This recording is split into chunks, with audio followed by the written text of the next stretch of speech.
somebody brings into the sober living house, and he overdoses, and he's on the floor of the bathroom at the sober living house there, and we get a call from the treatment one of the coordinators, and said he was taken by ambulance to the hospital, and this is kind of what happened. And we're like, again, that was just one of those rug pull moments where like everything seems to be going great, and this hopefully get this taken care of, and that's just us being naive, I think, wishful thinking as parents. But obviously that was a reality check that just knocked us on our butts again. I just remember us having this feeling of hopelessness. Hey guys, so that was just a little bit from Scott and Amy, our guests today. Scott and Amy lost their 22-year-old son to a poisoning almost 2 years ago now, and they've come on to share their journey about that, and kind of gets me back to what we used to do, and I used to do a weekly memorial episode. I'm not going to commit to doing that again. Simply put, it was just too hard on me. I'm super empathetic, and I spent way too much time in a really dark place as a result of doing that so often. But I have committed to getting back to doing some more memorial episodes, and the whole idea of those being to really raise awareness to the fact that the people we love are so much more than a statistic or how they pass. So I hope you take something from this episode. Listen, the title sponsor for today's episode is FAR Canada. That's Families for Addiction Recovery. They offer free services to families in Canada who have loved ones that suffer an addiction. Those services include 4 online meetings a month for people who are in similar circumstances to get together and share their struggles. They also include a peer-to-peer support system where they match you up with a peer who is a good match for you. That peer, of course, has had some training. And lastly, they offer some real-time support if you call them during business hours. You can learn more about them at farcanada.org. And in the meantime, hope you really take something from this episode. Watchers, listeners, supporters of all kinds, welcome to another episode of the Weekend Ramble on the Ashes to Awesome podcast. I'm your host, Chuck LaFlange, or Chris Horder, whatever you want to call me. Joining me in virtual studio halfway around the world is my lovely co-host, Dr. Lisa. How are you doing today, Lisa? I'm doing good. It's been a bit of a week. I'm solo parenting this week, so it's been a doozy, but I'm good. Well, I'm good. This is how I know not to take it personally when you'll leave me on red, like a sociopath, and just for like a day or two at a time, and it's horrible. And I was like, oh yeah, she's solo parenting, so I just I have to take that into consideration. Just trying to survive right now. Absolutely. And we have a couple more guests today joining us from Indiana. We have Scott and Amy Olsen. They had a child who passed away as a result of a drug poisoning, Caleb, at the age of 22, almost 2 years ago now. And they've joined us to talk about their journey, what's going on since, and a really unique nonprofit that it's kind of a nonprofit niche, if I can use a word like that I have yet to see, personally anyway. So I think it's pretty special. Welcome to the show, guys. How are you doing today? Thank you. Thank you for having us. Thanks for coming on. So, I mean, as you're in the world of advocacy now, you've got a couple of years of living this. I shouldn't say of it being behind you, because I don't think it ever will be. I'm sure you've told your story a few times now. It's just right. So I'll kind of let you to that and interrupt where, if we have any questions or whatever, but I'm not going to try and guide you through something that you're obviously very well practiced at. So why don't you just kind of start wherever you feel like starting, and we'll go from there. Okay. So we, we're two parents that we've got 3 kids.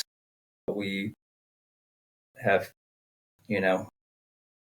I would say we're involved parents who have worked hard, done all the things that we have, I think envisioned as being, involved and active with our kids' lives and raising them and taking care of their needs, as they grow. And, with Caleb, he was our firstborn, and a bright kid, smart, funny, witty. We just absolutely loved, his younger years, raising him and watching him grow up and develop. And, he's got 2 younger sisters, Olivia and McKenna, and we had our children about 2 years apart. So, it was kind of a boom, boom, boom. And all of a sudden we've got 3 kids and we're busy and, just kind of enjoying being parents. But as we're, as far as, kind of moving forward, we get into the early years of adolescence and junior high with Caleb. We noticed that there's some issues in school. We've got maybe some attention issues that the pediatrician is looking at possible ADHD going on, and we've got teachers reporting that he's not staying focused in class and he's struggling, and so we noticed the grades kind of taking a hit. 7th grade, 8th grade, and so we had him evaluated for attention deficit, and I think at that time I decided we're borderline. Let's hold off. Let's not go straight to meds, because that was something we thought maybe would have been a little drastic at the time. Hey, just a quick interruption. So we continue. PSA. Today's PSA is brought to you by the Yatra Trauma Centre in Krabi, Thailand, where I reside. I first began my healing journey in Thailand when I came here to experience Yatra's 30-day residential program. Completely changed my life. They treat all kinds of trauma. Quite often that means treating addiction through the lens of trauma. But don't worry, if you can't make it all the way to beautiful Thailand here, what you can do is take advantage of some of their online services, where you can get IFS therapy, CBT therapy, and of course EMDR therapy. The mix of which completely changed my life. I highly suggest you check them out.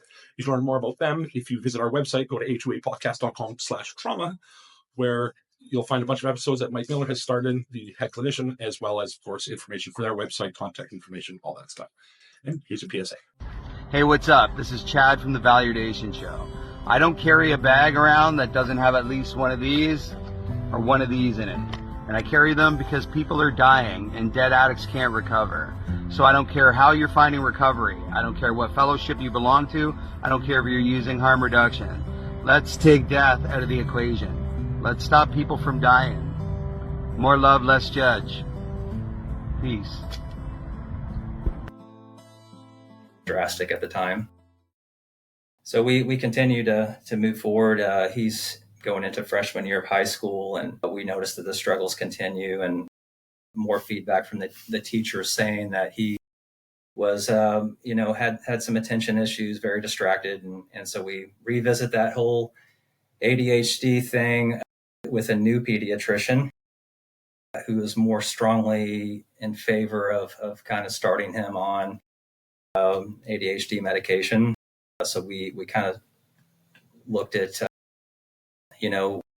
which one's going to be a good fit. So he started, he went with, I think, Ritalin, and then gone to like Vyvanse. That seemed to be the one that was most effective for him, kind of at that early point. And, I think grades started to improve. Things were going well. But I think, with that comes the side effects of that medication that he did not care for. He I remember, complained about some increased anxiety and some other things in different ways that he didn't really care for. Not being able to sleep, just disruption in that. And I think it became something where he almost didn't want to take it consistently. And he wouldn't. I mean, yeah, we would give it to him and then he would hide it. Yeah. And so that was kind of freshman year, and he again kind of backslid and more struggles with school, and I think again we're just concerned parents, like, hey, you're a bright kid, we want you to keep things together and do what you need to do. We're not like demanding straight A's. We're not setting expectations to a level that is what we would conceive as unrealistic, but we definitely knew that he could do better than what he was doing, and so we're just trying to keep him accountable. I think we got into the age of where it's like, hey, how about you get involved in some school activities? Let's do something so that you're involved in some type of a social aspect or extracurricular, just to stay busy so you don't have so much idle time. Because he was not a sports kid. I mean, he played sports when he was younger, but he just, that wasn't his thing. And then this wasn't just unique to Caleb. We wanted all of our, both all of our kids to be involved in some capacity with other activities, and kind of explore their interests, whatever those may be. And with Caleb, it was just he didn't really express interest in anything. So he had interests, but they were not ones that were social, I guess. And so I finally just said, like, if you're not going to want to do any type of activity or rec activity, how about you just, get a job and start working? And so when he was able to, and we were his taxi service getting to and from work for a while, but he started working and he did okay with that early on. But then it wasn't long after that he kind of met some people or started to experiment with smoking pot. And that would have been sophomore year, I think. Mm-hmm. And so that was something that it really, I don't want to say snuck up on us, because we knew that was prevalent around the area, and just something with the age that he was at, that it may be something that happens, but it still caught us off guard given how we knew Caleb and what we, I guess our expectations as parents and how we raised him, that this still happened. And so that became the first, I think, warning sign, the big warning sign. Is like, okay, well, he's doing things that completely counter to how we've raised him. He's looking for going down this road of, seeking something else to satisfy him that may take him down a darker path. And so we came down, we found out eventually, found some drugs in his bedroom, and we had probably a typical parent reaction of just like losing our minds and throwing down the hammer and I think grounding him. And can I interrupt there and just ask, Sure, what kind of drugs did you find in his bedroom? So we found marijuana at first. Okay. Yeah. And so, like I said, that was kind of where it started. And so we obviously punished and thought, okay, well, we'll move on from this. He knows how we feel. He knows that this is not acceptable in our home.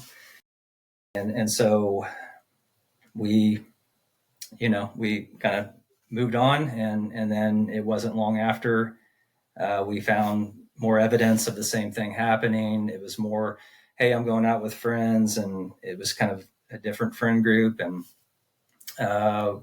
we're going at so-and-so's place and we're going to hang out. And, just more things came up. And just finding things like how he was getting more the other drugs that he started with, on the dark web. Yeah, Caleb was very smart with computers. And we found evidence that he started ordering other things. Yeah, so that became a whole nother thing that probably took place around the same time.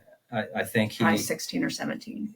He found kind of like I almost feel like it was a way for him to stand out among his peer group, was that he, being very savvy with technology, computers, and having an interest in, learning about cybersecurity and whatnot, he got into the dark web and was able to order drugs online through the dark web and have them sent to a PO box that he established. And then that became something where, hey, I can get these for my friends. And a lot of that was like acid and ecstasy and things. That was kind of where the next, I think, grouping of drugs that he kind of went to. And so that was, another thing that we were just like blown away by. Okay, what are we even dealing with here?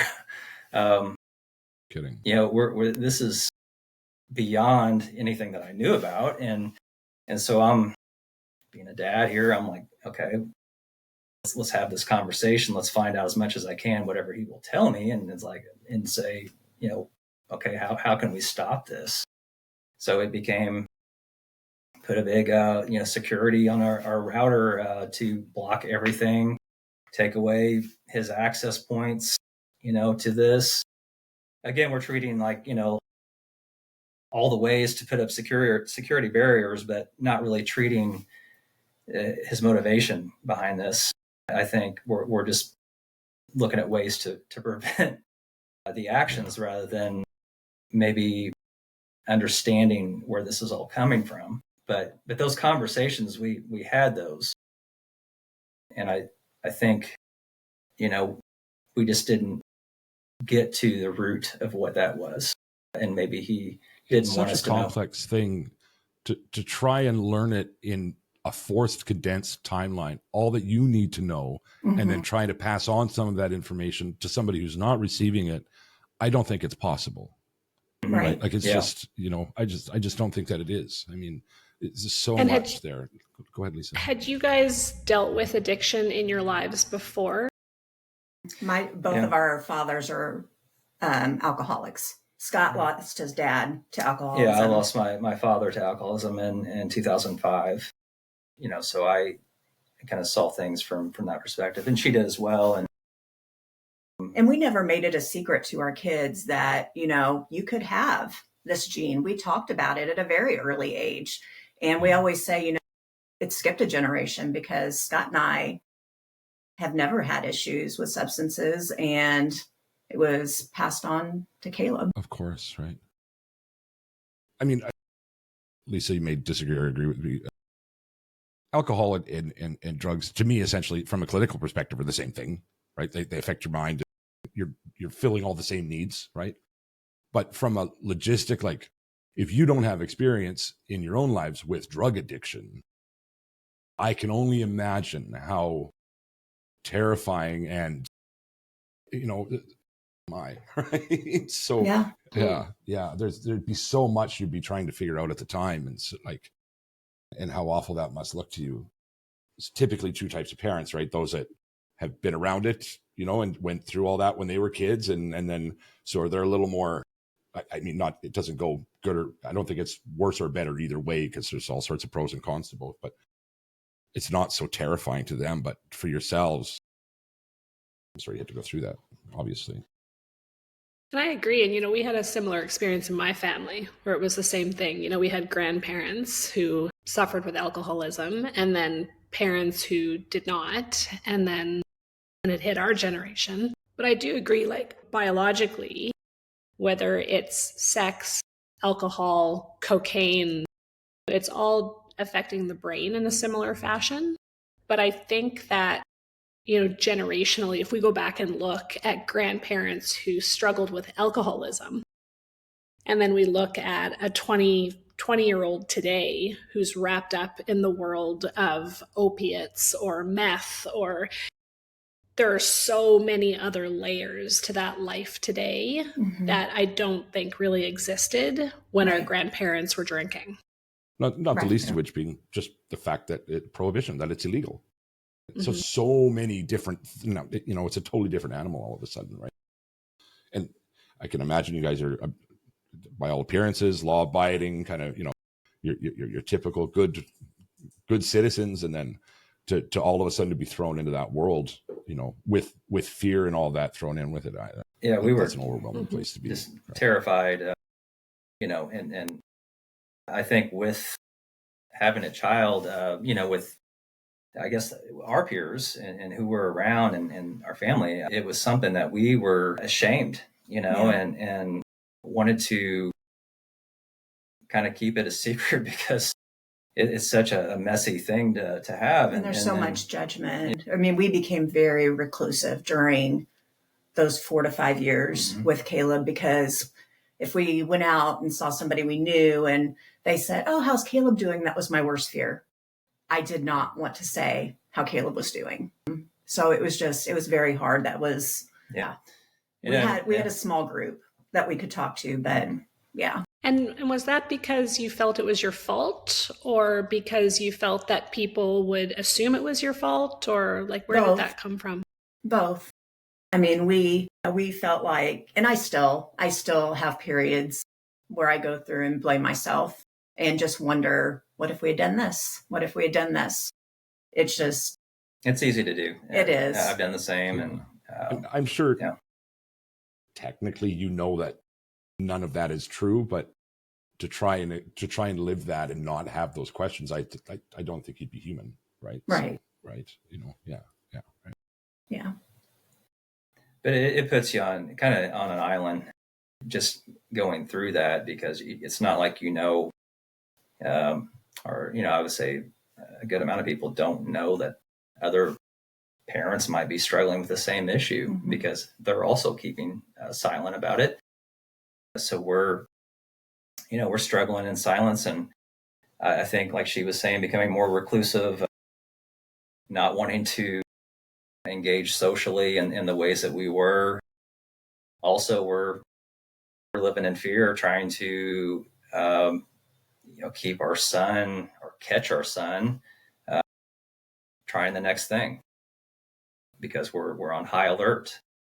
Just trying to always stay one step ahead, which we could never do. The monitoring aspect and the amount of energy, the lack of sleep, the stress, I guess the cortisol that's being released, and how that affected our health during that time.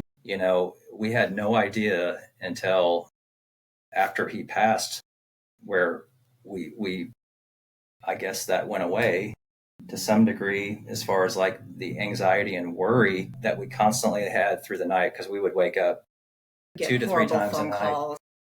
Once he left our house, around the age of 20, we got horrible phone calls about things that had happened, car wrecks and overdoses. He had overdosed probably, that we know of, 8 to 9 times before he passed. So you're in survival mode for years. Essentially, like physically, like, somatically, you're in survival mode for years, right? So he was at home though, and you had described going from the cannabis and then discovering the dark web and buying things like ecstasy or acid and giving it or selling it to friends. And then, because he was around 16 or 17 at that point, right? Yeah. And then what happened from there? Yeah, so from there, that continued to progress, and I know he got into pain, opiate pills.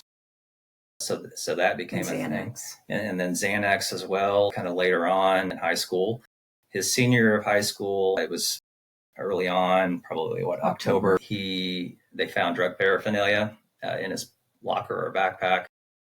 He ended up being expelled. Again, that was another big step of oh my gosh, did this really happen to our child? He just got expelled. Is this reality right now?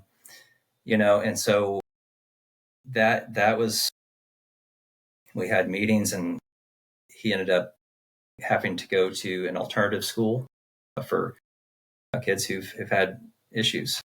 And he basically did. It was virtual, and that's how he finished school and graduated his senior year. He had all these friends that he had been to school with growing up all these years, and then had that taken from him. I say taken, but obviously he had some involvement with that. But that was taken away, and he ended up not walking. And at a graduation, it was just a virtual, and just something that we went from hoping to have that pride in seeing our oldest graduate, to us not wanting anybody to know that he graduated from an alternative school. And so did he recognize that he was struggling with addiction, or did he kind of downplay it? I think he always downplayed it. He did. To us. Yeah. He had a high level of arrogance about that. And he was, like I said, a very smart kid. And when he was interested in something, he would just be hyper focused and learn as much as he could about it. And he did that with drugs. And he knew he could tell you anything and everything about every drug, and in great detail. And so it was talking to him and having these conversations, he would want to almost debate us on whether one thing was harmful or not. And I'm like, well, the consequences are going to be harmful, regardless of whether or not you think this particular drug is harmful to your body.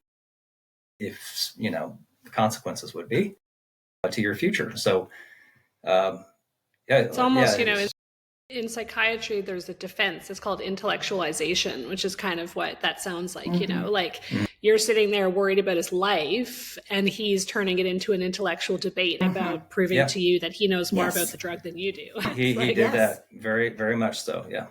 Yeah. But then he ended up going. Did he ever seek treatment? Did he ever?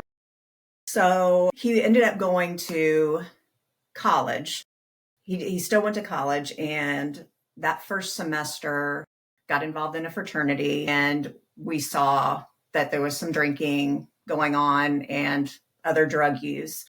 Next semester rolled around. He did not do well that semester. Next semester rolled around, and that's when COVID hit.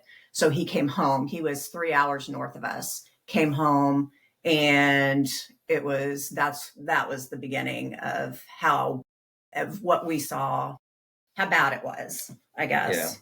Yeah. And he ended up overdosing in our house, and his sister Olivia found him. That was the first time he had overdosed. And that's when we got him into treatment. Yeah. Prior to that, he'd totaled a car in our neighborhood, because that was just prior to that. And one of his friends said that he had taken 10 to 12 bars of Xanax, which he said he didn't know how anybody could even function on that.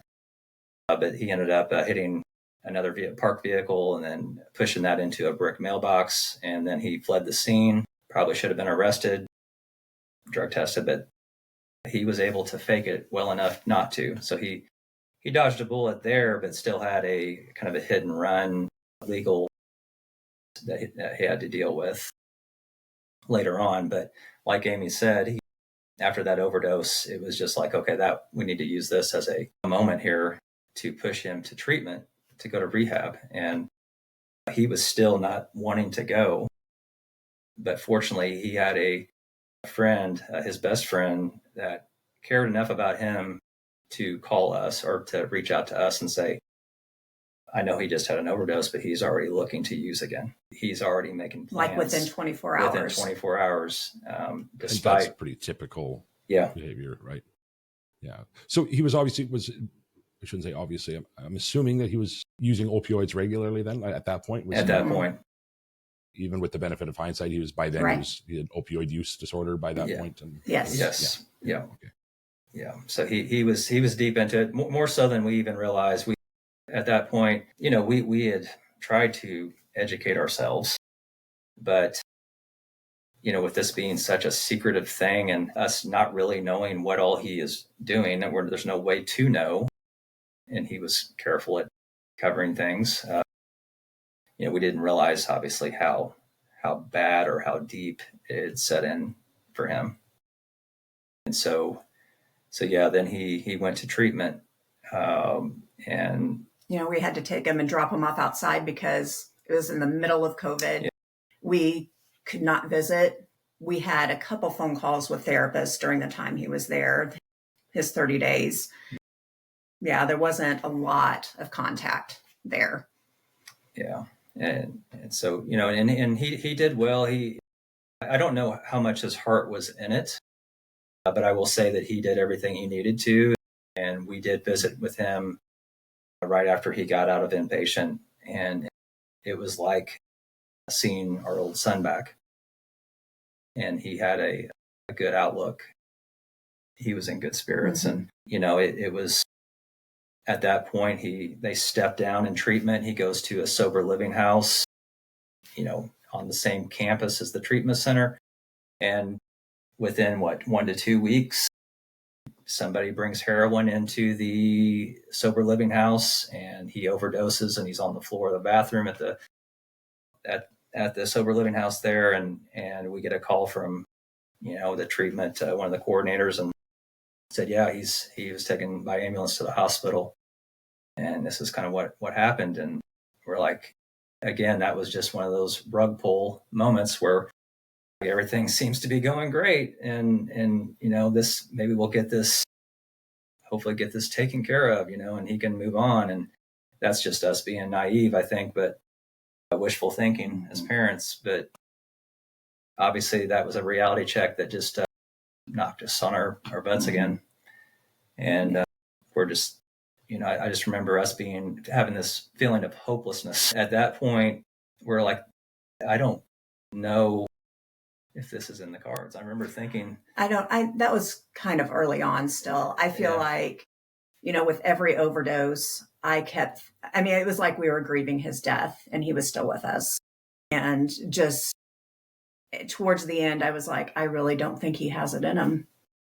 I don't know. And age wasn't on his side, Very impulsive. Yeah. 22-year-old. I don't know. Yeah. So we can, he did realize, like, I've got to get this figured out. I've got to do what I've got, at least make an effort here. And so he kept going.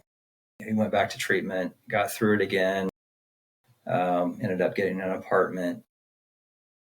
The COVID era was tough because sober living houses were full. There was an increase in use, drug use, and treatment centers were packed, and they had a lot of restrictions going on. So it was just a very tough period to navigate. Well, and I think that we also thought, okay, we'll put him in his own apartment.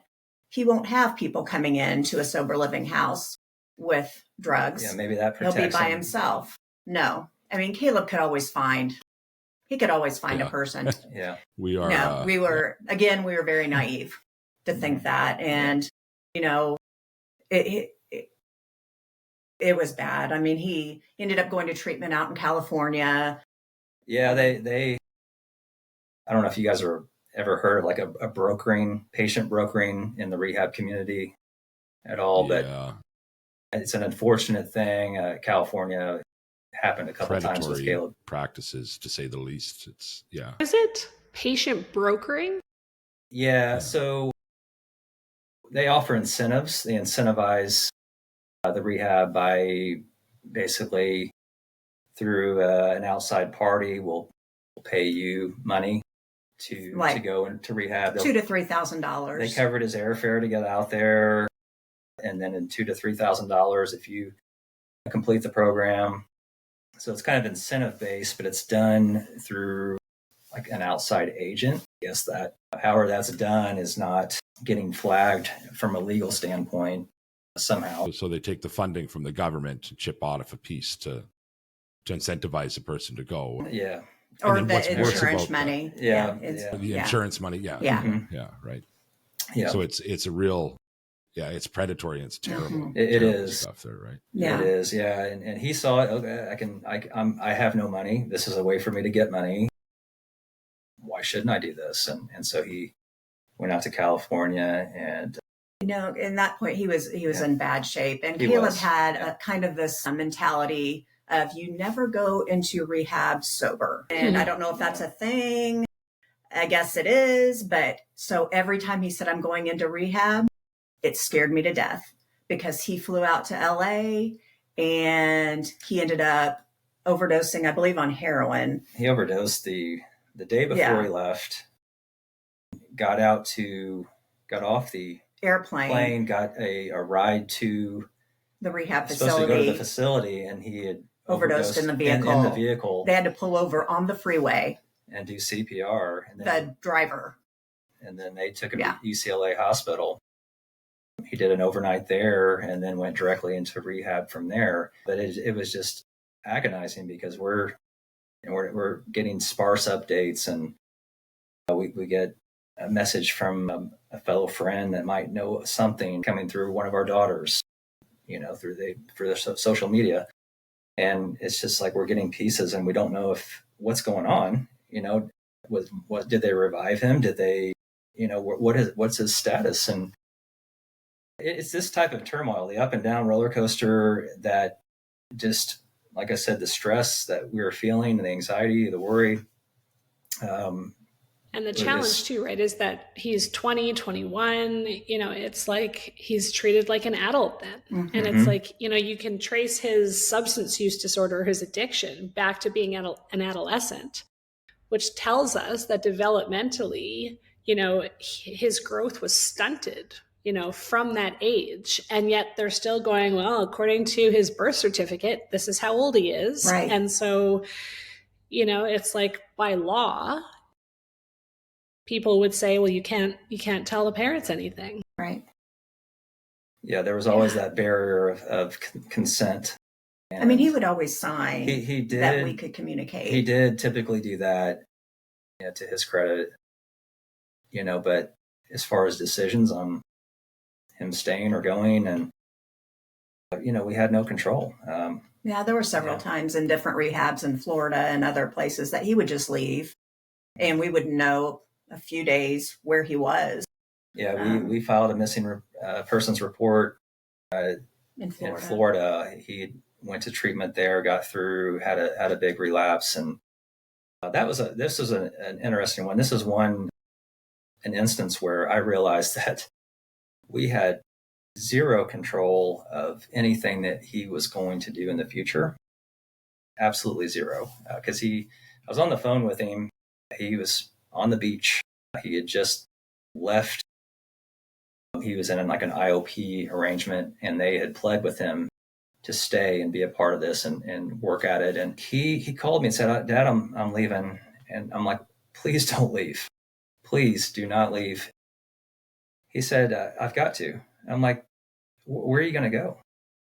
He goes, "I'm just going to live homeless. I want to see what that's like. I have to do this." And I'm like, "You're choosing that. That's your top option right now. You're choosing to live homeless because that's just what you feel like you need to do." And I'm like, I don't have an answer to that. I don't know what to do. Get a plane ticket, fly down to Florida and search for him. I thought about that, but that's when we lost contact, and we ended up filing a missing persons report, and called probably 3 or 4 different police jurisdictions, and kind of tracked down his last known location. But then eventually he was down and out in the woods, sleeping on a piece of plywood, been using like crack and meth and some other things. And fortunately, somebody also in that area saw him, and he had a phone with him, and Caleb, I think, couldn't even stand up. No, he was like, almost had temporary paralysis on his right side because he had been laying in the same position for 3 days. Yeah. It's probably dehydrated and everything else. But he Caleb made a call, and they ended up, another rehab place out in Florida came and got him. And then we finally were able to make a connection and talk to him again. And we at least knew he was safe in that moment. But it was short term, and then he took another deal out in California. Like I said, it was. I think I just went through and added up the stints in rehab, and there was, I think, over 13 or 14. And this entire journey is what, 7 years long? Yeah, starting in 6? high school, I would say 6. Probably closer to 6. 6. Yeah. Everything, as you're sitting here talking, it occurs to me a few minutes ago, I'm just like, this is a lot to happen in such a short period of time. And if you read his story, I mean, as I wrote his story to put on our website, I almost couldn't believe it. Like, unless you're somebody who knows addiction, it almost sounds entirely made up, because the things that happened to him were crazy. Well, even to me, I could, having lived the life for 20 some odd years, this is the story of somebody who's lived in the life for 20 years. Yes. This is not the story of somebody who's, right? So it's amazing. And I'll go back to that survival mode. Well, no wonder you guys were in survival mode for all of that time, right? And I like often to give space to that for parents, right? And Lisa and I have had this conversation many times, but to loved ones in general, what you've gone through is no less real than what your loved one has, in this case, your son, right? I think it's important that people acknowledge that the shame that you feel is the same shame that I felt when I was in active addiction. It's different, obviously, all sorts of different nuances there, but as far as what it's doing to your body and to your mental health, it's horrible. Right. So I think it's important I think to give space to that. I think that there are certain elements that, again, I've never lived in active addiction, but have certainly watched somebody I know very well live in active addiction. And there's definitely things that I believe my brother has felt and experienced that I could never even begin to fathom. I do think, too, that there's also the fact that as a family member, you have to sit there and watch this and feel like you can do nothing. Yeah. You can love, you can express love, you can offer help, you can make phone calls, you can send text messages, you can put treatment centers on a silver platter. But at the end of the day, without mandated treatment, like with things as they are today, you have to sit and watch this with a clear mind. We don't get to numb it away. We have to sit there and just watch it, and there's so many similarities in your family's story and mine. And it's just, but somehow listening to you tell it, it's just that reminder of how this is such a family disease. He's the one putting drugs in his body, yes, but how are you not equally as affected? How are your daughters not equally as affected? And the episode from last week, or I guess that released today, we recorded it last week, that Chris shared with you at the outset and, said it was a great episode to watch. The lady that was on with us is a mother of somebody who has suffered an addiction, and she's a lawyer. And, one of the things that she talks about is that we all love to speak about the rights of the person suffering with the addiction. But what about the rights of the family members? What about your right to go to bed at night with, without anxiety and stress and overwhelm and fear, And it's like the way that things are set up today, you don't really have any rights. It's like, people will tell you to set boundaries, don't answer calls, or everybody's got all these great ideas. But at the end of the day, none of the current ideas for families give you any relief. Right. No. Yeah. Even, something I've spoken to as well. So even in my case, my mom, right? If I don't, and I've said this many times, but if I don't answer the phone for a couple of days, my mom goes, right, of course she's going to worry, right? It's been 2 years, but of course she's going to. And that, I think I say it the same way every time. Over time, that mitigates. But until the day she or I am gone, that is always going to be something, right? Mm-hmm. And I think the difference is one of the many differences. So when I got high, I got to numb out those feelings. And when I got sober, everybody's proud of me because I'm sober. But somewhere my mom's still worried. And then I relapse and I get to numb out all the shitty shame feelings because I've got a whole process already built in for dealing with things I don't want to deal with. And my mom worries. And then I get sober. My mom worries. It's what you guys go through is very, very real. Right. And part of the mission of this show is to help people not have to feel like they need to live in shame. Right. So I'm really glad that you guys are on here sharing. We should probably get back to, I know we're getting closer. Can I say one other thing? Because I know where you want to go, and we absolutely need to go there. But it also stood out to me listening to your story that, when people with addiction go to recovery programs, go to treatment centers, right? One of the things that's talked about is to not be alone, right? That isolation is just a trigger for relapse, right? And the addiction wants you to be alone. And again, for some reason, hearing you guys talk about it just highlighted that for me, that addiction was even driving you to be alone. And it's just like, it's this cunning, manipulative, terrible disease that, it spreads its venom, as far as it can go, even to the point that it had you guys isolating. Yeah. Yeah. Yeah. But anyway, I think Chris was going to go on to, talking about. Well, I do. I mean, we've got to talk about the final days here, I guess, right? If I'll let you finish telling your story and then we'll move on to some more positive aspects, if that works for you. Yeah. Sure. So, I mean, those couple years he was in and out of, like Scott said, 13 treatments. Toward the end of that, I would say the last 6 months before he passed, we really drew some hard lines. We told him, we're getting off this roller coaster. We're going to be here for you if you want to go into treatment for the right reasons and you really want to get help. But you can't come home right now. He wasn't at home at the time. He was 2 hours north of us. And we worked on ourselves. This was hard on a marriage. We dealt with things very differently with Caleb. And then it felt like at each other's throats every time something happened with Caleb. We were both on edge and we would just like it would get directed at each other. And of course it would. So we really just took our health back, just started being more active. And we both got into therapy a little bit to just work on ourselves, get advice for how to handle Caleb. So, before he passed, things weren't on great terms. We would always text him and tell him we loved him. I would always send him little video clips of somebody who's in recovery, just sharing their story. And I would say, Caleb, you can do this too.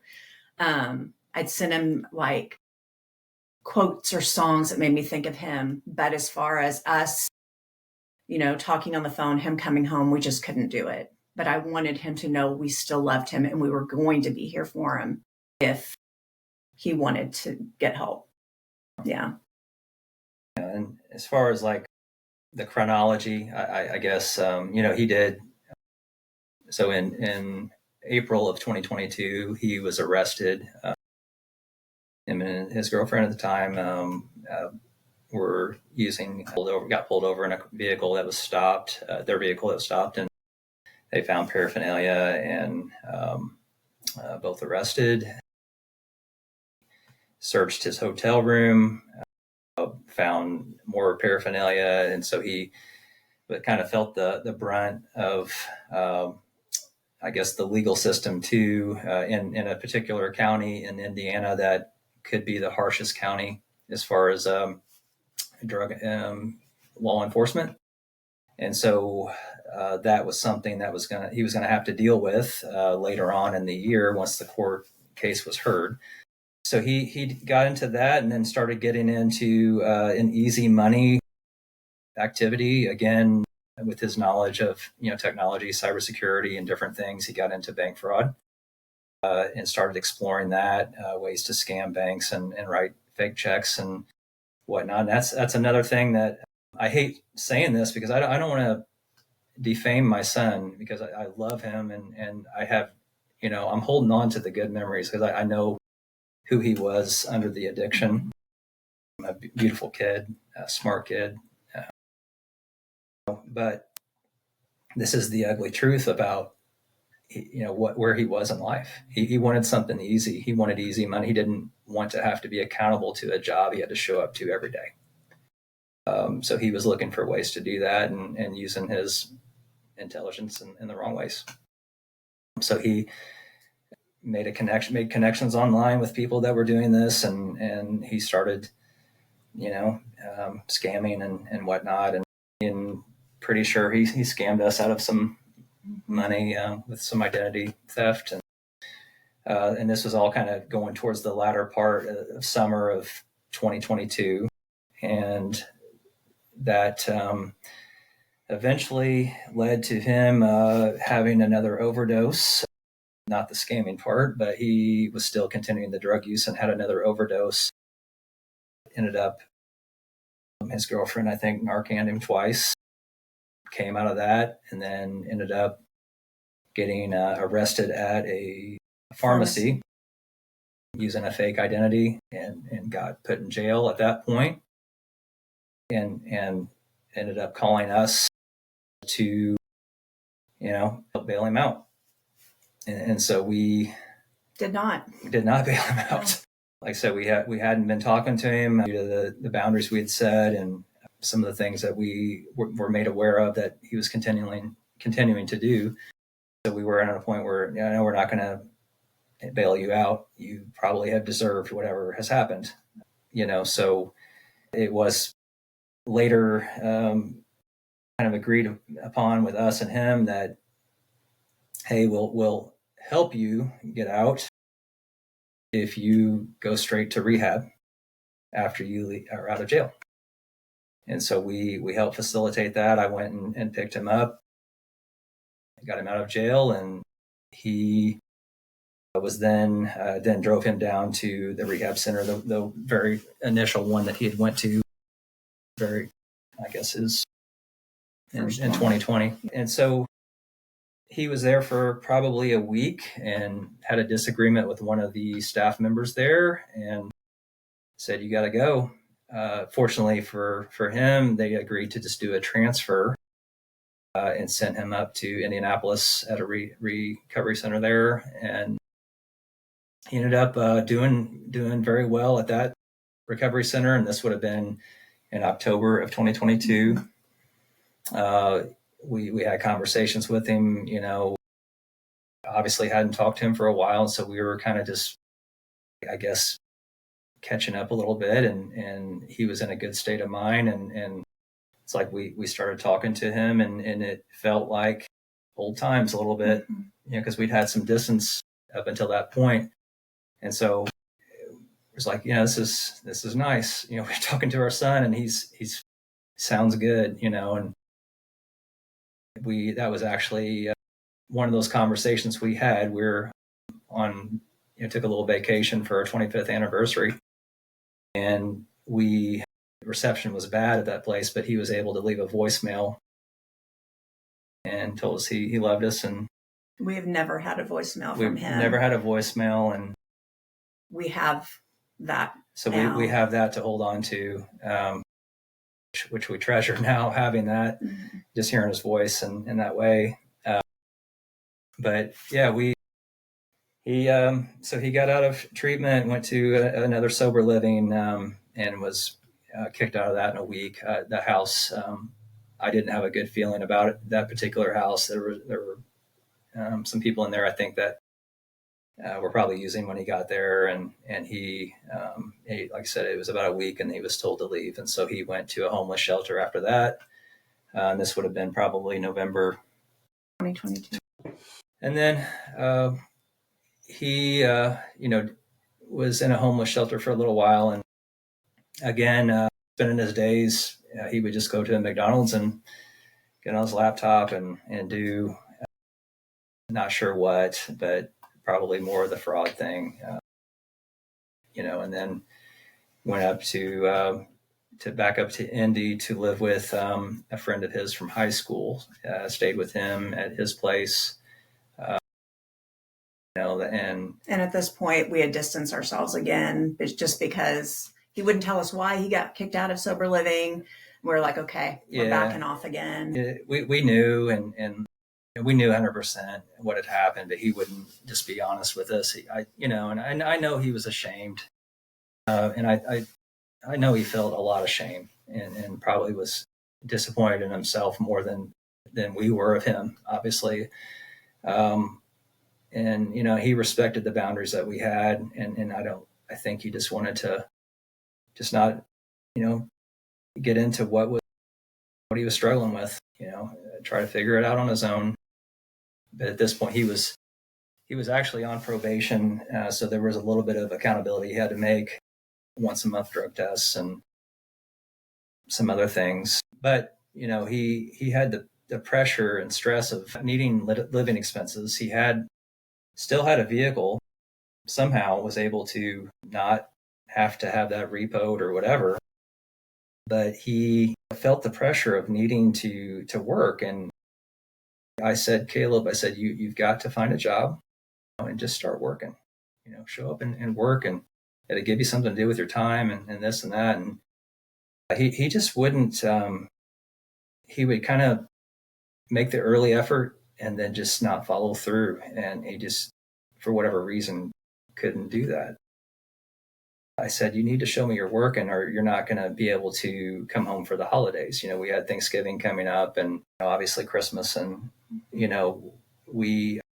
just flat out lied. And then he just said, no, I'm not doing this. I'm like, well, we can't have you come home for the holidays if you're not doing anything to show us that you're trying to make a change here.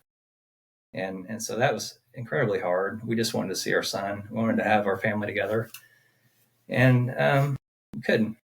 Yeah. And I guess, and so he passed on December 15th. We were both at work. I work for school corporation. And so what at the time was working at a local high school. I was a secretary, and Scott works for our city fire department. He's a fireman, and we were both working. So I got a call from his girlfriend, and his girlfriend had never called me. And my heart just sank because I knew something bad was happening. I couldn't even answer it. I have severe PTSD for answering the phone, just based on everything that we've went through with Caleb and the news we've gotten. And then I texted Scott and I said, Emily just called me. I can't answer. And about 3 minutes later, Scott called me and I said, I don't want to hear it. And he told me I could hear Scott. He started sobbing. And I knew he was gone. So he had ended up using at his friend's apartment. He was by himself, which Caleb got, I don't want to say smarter, I guess, where he would use with somebody else there who had Narcan. He also had fentanyl test kits that he would use. And for whatever reason, he chose to use alone. I don't think he didn't want anybody to know he was using. I think at that point, his girlfriend was in recovery.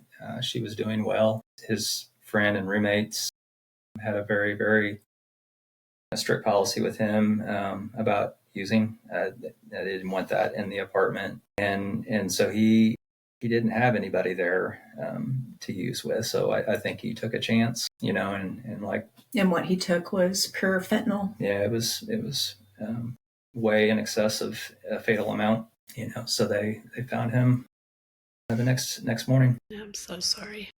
Thank you. I'm so sorry. I'm sure you've heard that so many times. And what else do you say? I know. I'd like to move on to something a little more positive and really the thing that... Yeah.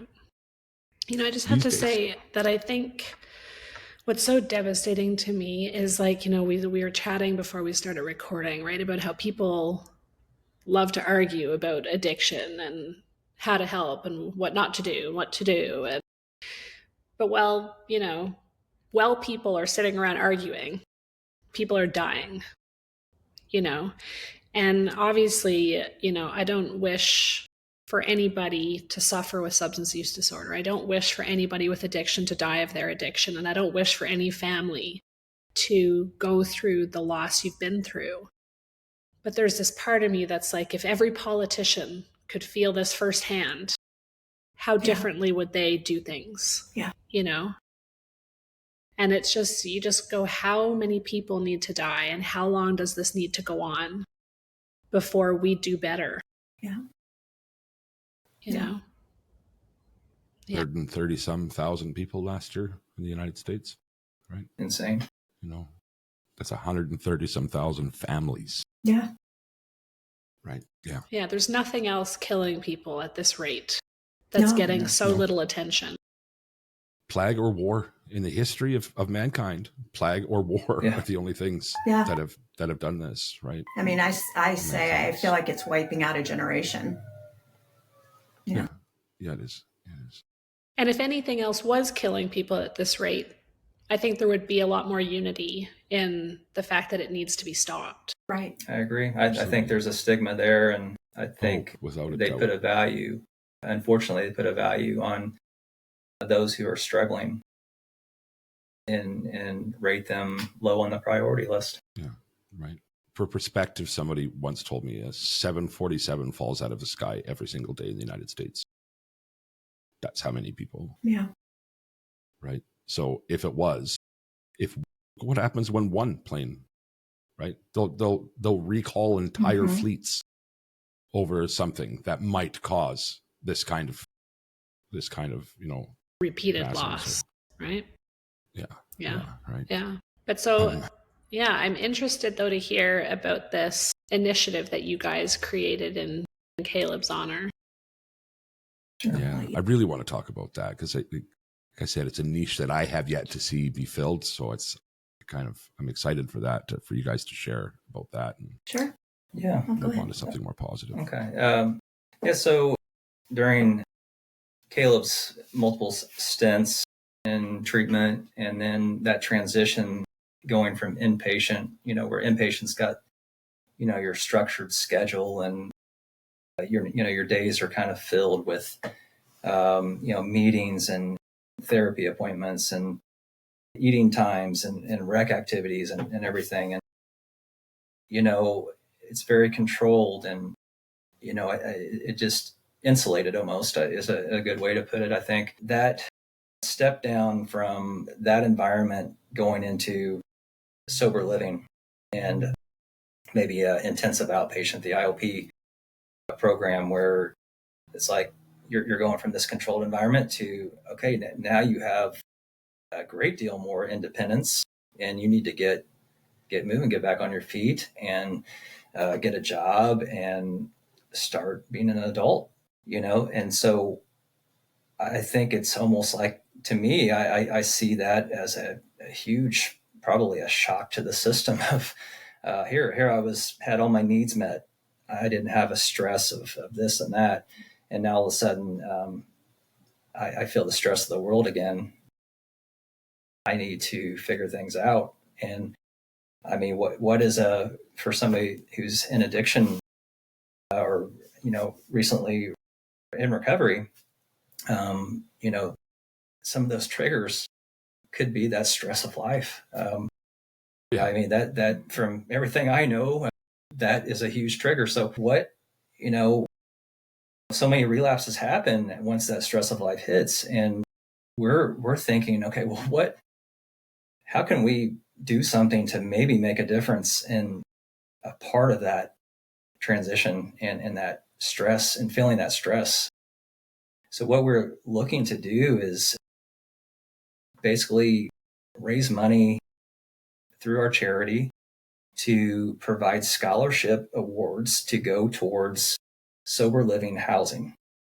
And so that you, instead of coming in and saying, okay, you have a bed deposit that you need to make $150, or we will not even hold a bed at this sober living house. So you will not be able to be a part of your continuing recovery through outpatient, your therapy, everything that's on campus here at the treatment center, because usually your sober living is right where you had treatment.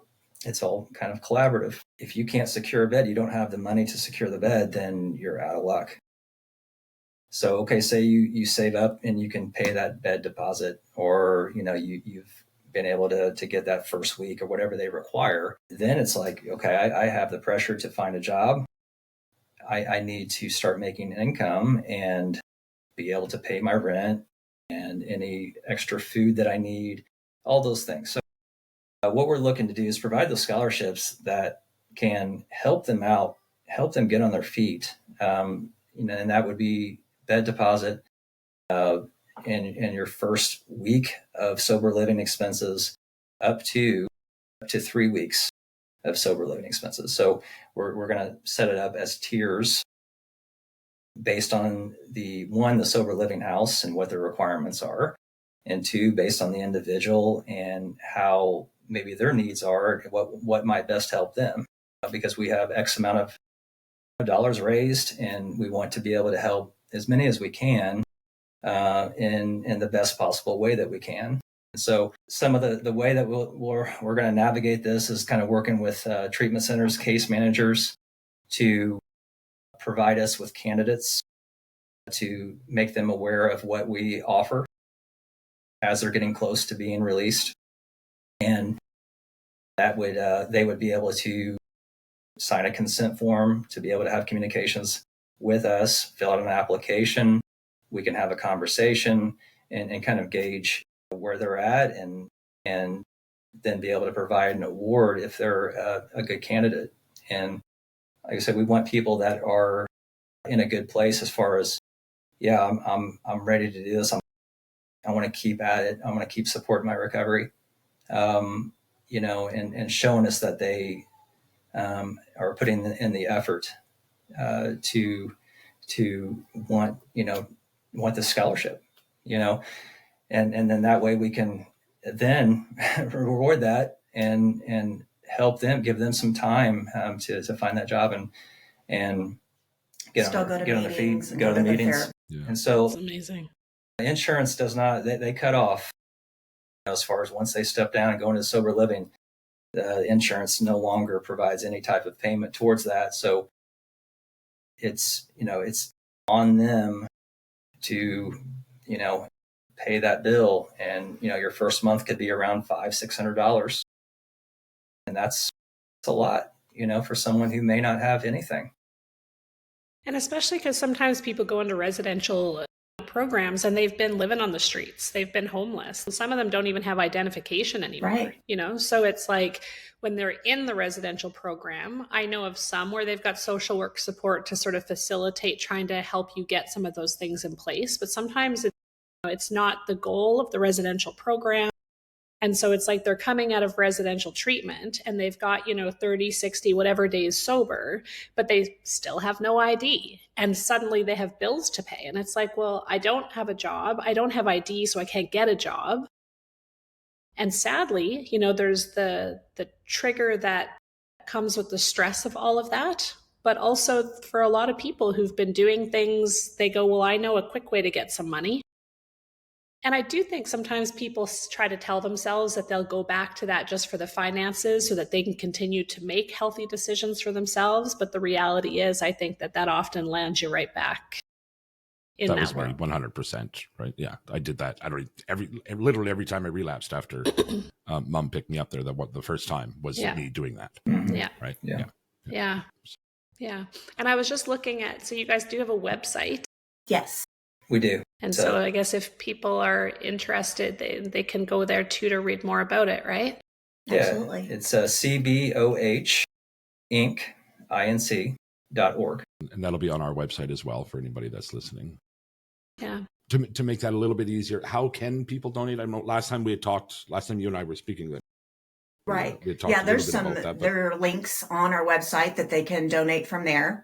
Okay. Okay, great. Yeah. There's a beautiful donate button right at the top. Yeah. I can see it. Yeah. So, and we'll be holding a fundraiser in November. We're going to do an online silent auction. So it's going to be the first 3 weeks in November. We'll have that. And hopefully we've had a lot of donations, a lot of support for that already. A lot of small businesses and some big businesses have donated for that auction. So it's been a great outpouring of support. Really happy about that. That's awesome. Yeah. It really is a unique, and we've spoken about this, and I've alluded to it already, but it's a niche in advocacy that I have not seen yet. But maybe it is out there, maybe it isn't. But I do pay attention to these things, so it can't be that popular of a thing, if nothing else. And I think it's great that you found somewhere to make a difference and to honor Caleb in doing that. 'Cause the struggle is so real when you're first in recovery, right? Like, I was fortunate to have some supports with family, and even with that, I told you about that ID situation. It almost broke me. Like, it's the little things that you said it so well, Scott, when you said about the triggers. Like those little stressors they're not little, right? When you're, I think now, I'm 2 years clean. I'm whatever ID. I could navigate that situation like a pro because I'm a grown ass man. And I'm functioning again and all that. But when you're first in it, it's like, and your addict brain is looking for resentments all the time. So and justifications, right? Mm-hmm. Yeah, absolutely. So a lot of that. If being sober is too hard, then I guess I just won't be sober. Whatever, right? Yeah. Fuck it. Yeah. Right. So excuse the language, but So I think that's absolutely wonderful. We went over an hour or so, which if we're going to go over an hour, these are the episodes that are worth doing that for. I think these stories are so important, you guys. I can't thank you enough for sharing. Yeah. These aren't just, I don't even like saying that. It's families that are being affected here. It's not just some guy on the street or it's entire communities are being pillaged by this epidemic. And it's not going anywhere anytime soon. And hopefully by sharing your story, you can help other parents both relate and maybe become a little more aware of what's going on in their children's lives. And there's so much to be gained from doing it. And I don't feel like there's anything to be lost. I appreciate it. The important thing is to know that they're not alone. There's many families suffering in silence. I'm hoping that this can be, something that parents can view and see and say, I can relate. I can relate to this in many ways, and I'm not alone. Because there's such a stigma, and I think we got to the point where we just didn't care anymore. Well, it wasn't until after Caleb had passed. Yeah, but it was where we're just like, we're just going to tell it all. Yeah. I was like, that's going to be the most helpful to people who Yeah. are struggling or going through this, is to just put our story out there, and and maybe they can see and relate, through our words. No kidding. With all of that said, of course, we've gone over the hour mark, so we'll move into my favorite part of the show, and that is the daily gratitudes. Hey guys, Daily Gratitudes brought to you today by AARC. That's the Alberta Adolescent Recovery Centre, located in Alberta, Canada. They're offering treatment for adolescents who suffer with SUD. In their case, it's severe SUD. Quite often that means mandated treatment. Their parents can actually mandate them there. What they're doing there is absolutely amazing work. They are saving lives. Their numbers show it. Don't take my word for it. You can learn more about them at their website at arc.ab.ca. That's ARC with 2 A's. So let's start with you, Amy. What are you grateful for today? Well, one thing we didn't cover in this podcast, and this is my grateful moment. So in the same breath that we found out Caleb was gone, we found out that his girlfriend was pregnant. And so we have a granddaughter. It's Caleb's little girl, and she's now 14 months old. Oh my God. And she looks just like him. She's amazing. Her name's Tallulah. Yeah. Yeah. So that is what, and I know Scott would say the same thing, that we're incredibly grateful that we have a piece of Caleb. Yeah. And we're so fortunate to have her. And she's just, we both see him in her. Mm-hmm. And, that has been amazing to see her grow, because she's been living with us, Emily, and his girlfriend and her live with us. Yeah. So it's, that makes my heart very, very happy. I'm so happy for you that you get to experience that. It's like you said, have that piece of Caleb, right? Yeah. Mm-hmm. That's not amazing. See that coming. Yeah. I did. So I've been creeping on the photos. There's great photos. Caleb's a very handsome man, but also I saw the baby, and I was like, "Who's had the baby?" Yeah. Because there are some pictures of Tallulah here. That's amazing. Beautiful name too, yes. Tallulah. Thank you. Well, Scott, I mean, you could just parrot Amy's, but what are you grateful for today? No pressure. I'm just grateful that we've been able to establish this charity and kind of move forward. And we've met so many great people and been introduced to so many unique opportunities, and this being a great one in my eyes, just to kind of get the word out. But it's given us a sense of kind of a direction with where we want to go to continue our healing, but also do something that will make a positive impact in the community that's struggling so much.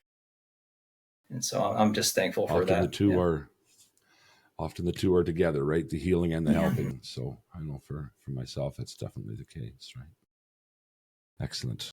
Lisa, what are you grateful for today? I've got two. So I'm grateful for Scott and Amy coming and telling the story. As a family as well, I think a lot of the stigma is rooted in this assumption that people with addictions are bad and that they come from bad places. So I think having lovely people come and share their story of, giving us insight into who Caleb was, letting us see who you are, seeing that Caleb is somebody who suffered from a disease, who came from a wonderful family with loving parents who were doing everything they could. That's what breaks the stigma, that these are not bad people and they do not come from bad families, right? So again, I feel like the more families that stand up and make that clear, the more that the stigma loses its power. And I'm grateful for my family. my dad today, while I came here, went and did crafts with my 7-year-old and then took her to dance class so I could be here. Go Ron. Yeah, my mom's got strep throat, and so I'm like keeping her and my little one apart because I don't need a little one with strep throat. But so instead it was my motorcycle driving dad was over doing crafts with my 7-year-old. Yeah. That's awesome. Yeah. That's absolutely awesome. Yeah. For myself, I'm going to echo when Elisa's here. Thankful for you guys coming on. I used to do a weekly memorial episode, and it got to be a little much. for me, just personally, it was, it was a lot to handle. You can see that I'm obviously a very emotional person. And so you guys coming on just kind of reminds me of how important it is I'm not going to go back and do them weekly, but I'll certainly be to help bring attention, to that side of things. So I'm very grateful for that. I'm also grateful to every single person who continues to support our platform, whether you hit the like, comment, share button, keep spreading the message, talking about the podcast. Every time you do these things, they keep me living my best life. My best life is to continue making a humble living, spreading the message. And the message is this. If you're in active addiction right now, today could be the day. Today could be the day that you start a lifelong journey. Reach out to a friend, reach out to a family member, call in detox, go to a church, pray. I don't care. Do whatever it is you have to do to get that journey started, because it is so much better than the alternative.